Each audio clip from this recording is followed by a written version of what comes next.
गांव में fashion show. शहर की फैशन डिजाइनर रितु की शादी गांव के जमींदार शेर सिंह से हो जाती है। लेकिन शहरी कामकाजी रितु का गांव में मन नहीं लगता। क्या सासू माँ, ये गांव में तो कुछ नहीं है, मेरा दिल ही नहीं लगता यहाँ, क्या करूँ मैं। अरे बेटा, जहाँ पति का कारोबार बीवी तो वही अच्छी लगती है ना। अब हम लोग इतने पैसे वाले हैं कि गांव में मेरे बेटे लायक लड़की ही नहीं मिली। अरे माँ, मैं तो ये बोल रही हूँ कि क्या करूँ जिससे मेरा थोड़ा दिल लगे। अरे बेटा, मैं भी शहर की थी। यहाँ आकर मैंने गांव में स्कूल खोल लिया। बच्चों को पढ़ाती थी तो मन लग जाता था। तू भी कुछ देख ले जिससे गांव की बहू बेटियों का भला हो जाए और तेरे जमींदार ससुर जी का नाम भी हो जाए। रितु क्या करती, फैशन डिजाइनिंग वाले कपड़ों को गांव की औरतों पर कैसे ट्राई करती। लेकिन एक दिन, अरे क्या बात है डार्लिंग, बड़ी जल्दी उठ गई। और ये हाथ में फेविकॉल और कागज कहाँ जा रही हो? मैंने सोच लिया है कि मैं अपना फैशन बुटीक खोलूंगी। गांव की औरतों को सजा धजा कर फैशन शो करूंगी और यहाँ की औरतों को भी शहर के फैशन से वाकिफ करवाऊंगी। फैशन और यहाँ की औरतें, अरे इन लोगों को तो बस चूल्हा चौका आता है। खाली समय में एक दूसरे के सर से जुएं निकालती हैं या फिर अचार पापड़ बनाती है। इन लोगों के बस की नहीं है फैशन को समझना। लेकिन रितु मानती नहीं।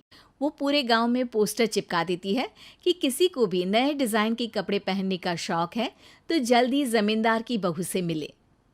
लेकिन रितु की दुकान में 2 दिनों तक तो कोई आता ही नहीं। पर एक दिन, अरे कमला, क्या हुआ, क्या देख रही हो? ये पुतला देख रहा है दीदी। क्या दिख रहा है इसमें ऐसा? अब देखो तो दीदी, ये पुतला मेरे जैसा ही है ना, पतला दुबला लंबा, बस मैं काली और ये गोरा। तू ये बता, इस पुतले के कपड़े तुझे कैसे लग रहे हैं? अरे कपड़े तो बहुत ही सुंदर है दीदी, लेकिन तू ना बस कल इसी समय आ जाना और अपने जैसी 2-3 और को भी ले आना। अगले दिन कमला 2 लड़कियों को लेकर आ जाती है। रितु उन लोगों को अपने हाथ के सिले कपड़े पहनाती है और घर भेज देती है। उन लोगों को गांव की दूसरी औरतें भी देखती हैं। और फिर क्या, अगले दिन रितु जब दुकान खोलती है तो सामने बहुत सी औरतें उसके बनाए डिजाइनर कपड़े पहनने को तैयार खड़ी होती हैं। तुम लोगों को कपड़े के साथ ही हल्के मेकअप और स्किन केयर की भी क्लास देनी पड़ेगी। रितु गांव की औरतों को फैशन का ज्ञान देने में लग जाती है।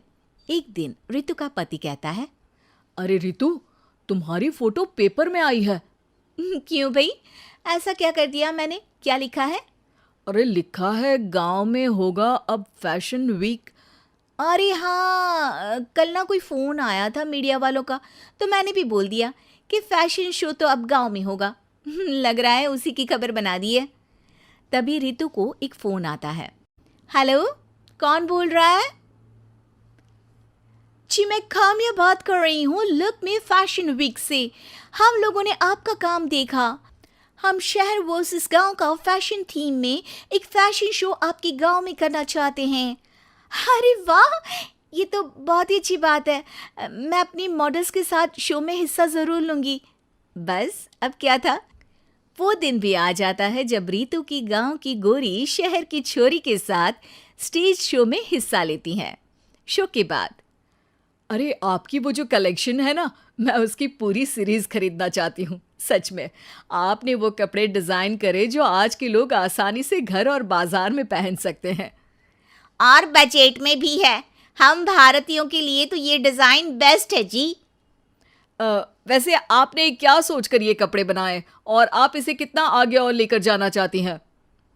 औरतें और फैशन एक दूसरे के पर्यायवाची है, तो ये किसने कहा कि गांव की औरतों को डिज़ाइनर कपड़े पहनने का हक नहीं? मेरा मानना है कि शौक सभी औरतों में होता है। ज़रूरत है तो बस उसे जगाने की, उनके हिसाब और बजट के कपड़ों की जो मैंने बनाए और सबको पसंद भी आए। अब रितु का गांव हर जगह प्रसिद्ध है, ना सिर्फ रितु के लिए बल्कि वहाँ की औरतों की फैशन के लिए भी।